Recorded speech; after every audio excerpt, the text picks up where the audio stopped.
Hi guys, so ayan na nga, natanggal na natin. So ang unang tinanggal, ito, yan, yung cover na yan. So madali lang naman siya. Yan, ito, may yung clip dito, tapos dalawang tornilyo. Yan. Tapos pag natanggal mo na siya,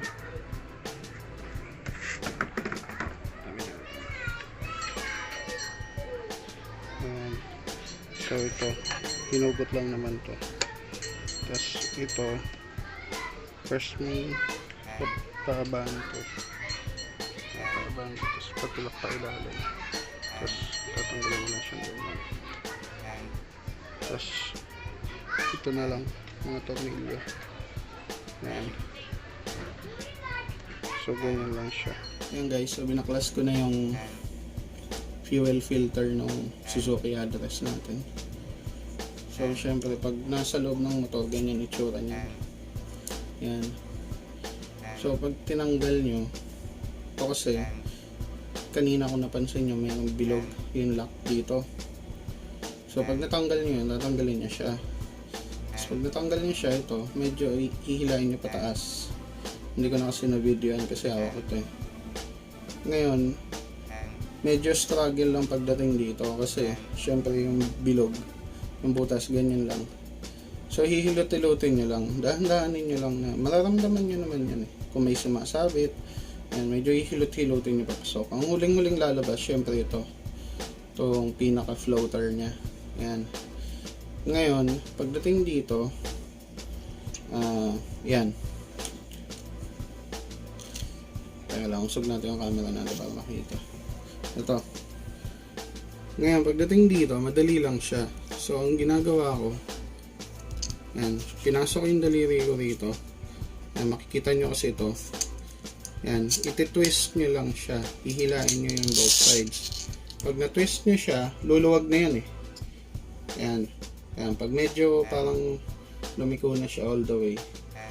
Yan, nihila lang to pataas. Yan, simple lang. Diba? Ganun din yan pag binalik, syempre. Start mo siyang ganyan, medyo i-press mo, tapos maririnig nyo naman mag-i-snap eh. Yan, ganyan. Yan, so ulitin natin yung pagtanggal. Pasok yung daliri rito, hihilain nyo siya ng konti, tapos ito-twist. Yan. Tapos hila pataas. Okay? Yan, ito na yung pamalit na fuel filter. Tatong muna natin. Iwasan nyo lang to kasi may mga lumalabas pang konting gasolina dyan. Ayan. So ganyan. Ngayon ito naman, suggestion ko lang, bibili kayo ng fuel filter. Magkano lang naman kasi ito? Nasa 300 plus lang. Bilhin nyo na yung original syempre. Ganun din naman, magbabaklas din kayo. Tapos, or kung hindi nyo kayang baklasin, ipapagawa nyo. Tapos, syempre, iba pa rin kasi pag original eh. Yan. So, imagine to, bago siya naging ganyan, medyo matagal na panahon din. So, yan.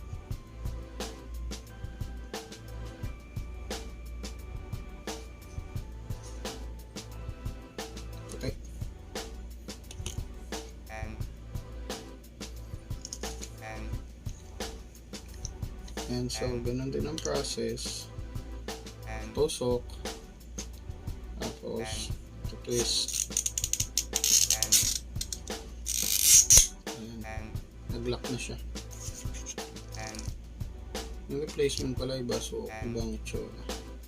Pero original na Suzuki naman siya, so wala namang problema to. Yan. So, kay scap ko rin ito binili. Nagkaiba lang siguro yan. Tignan nyo. Yung replacement na original na Suzuki. Yan. Iba na yung shape eh. Pero pagdating naman sa lock, yan, narinig nyo naman nag-snap naman. So wala naman problema. Yan.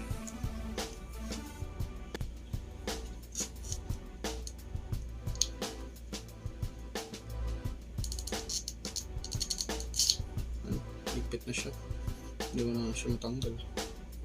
Ayan. So ganun lang yun guys. Tapos pag na-secure nyo na, hindi na siya gumagalaw-galaw, all set na yan. Okay?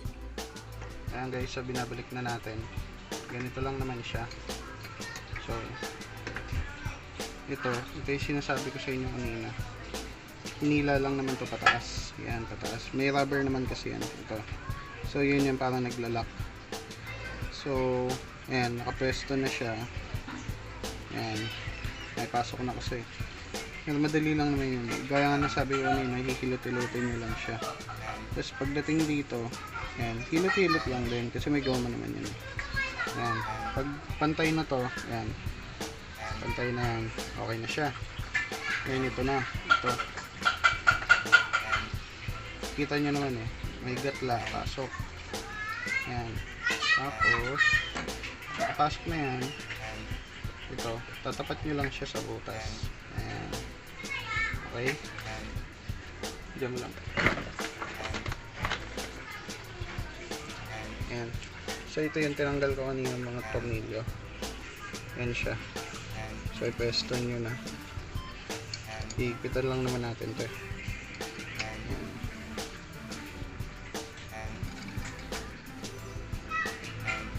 Okay. Tapos ito, size 8. Size 8 na yung pala 30. Pag nag-iigpit kayong tornilyo, huwag nyo muna siyang iigpitan agad-agad. Parang palalapatin nyo lang. Tapos guys, pag magtatanggal kayo ng ganito, or magtatanggal, pag tinatanggal, uunahin lagi itong tanggalin, yung sensor nya. Kasi ito yung pinagkukunan ng kuryente para hindi umandar tong pump. Kasi pump yan eh, para mawala ng kuryente agad siya. Ayan. Ayan, higpitan nyo lang siya, tamang higpit lang. Hindi kailangan sobrang higpit kasi may rubber naman yun. Nakita nyo yung rubber kanina. Ang purpose nun, para hindi tumagas, parang yun yung seal niya. Ayan. Ayan, tama na yun, higpit na. Ngayon ito, lapit mo rito. Diba yan, pinipindot siya papunta ron. Tapos pag napindot mo na siya, medyo ipipress mo siya pababa naman. Ayan, parang pag ganun. Ayan, mas madali pag kinakabit eh.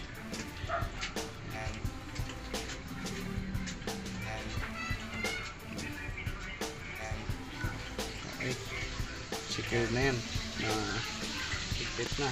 Tapos ito, ganun lang din. Kanina kasi nang binaklas to, ayan, pinipindot ko pababa. Ito.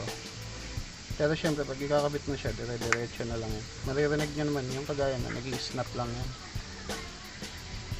Ayan, so nag-fit na to, nag-fit na rin to.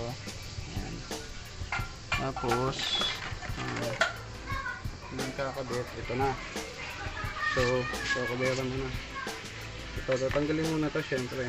Kung paano nyo binaklas, ganun nyo rin siya ikakabit. Tanggalin nyo yan. Ito to, yung dalawang gilid. Pasok nyo muna. Ito may hirapan. Tapos, ito. Gilid nyo nakababa.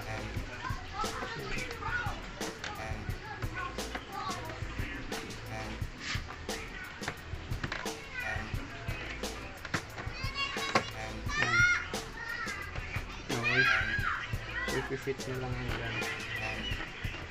Tapos kabitin yung takip. Tapos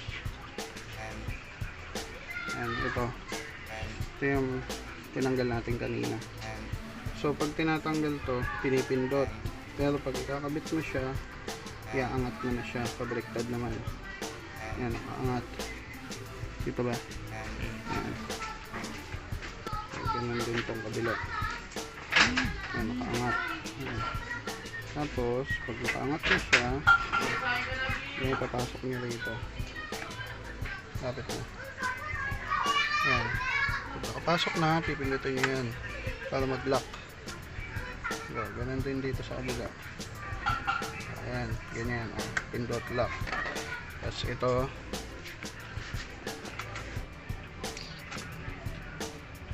ayan, ito na yun. Tornilyoan na lang siya.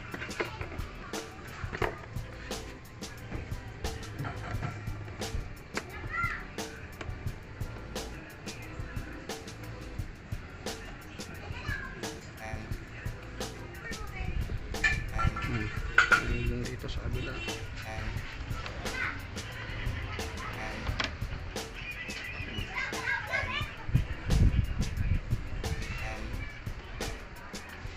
Okay.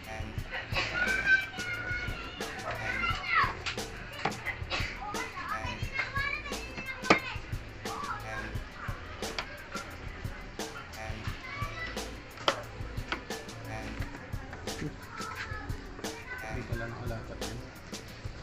Kabaklas ulit. Dali lang mo yan. Lut-lutin mo lang siya.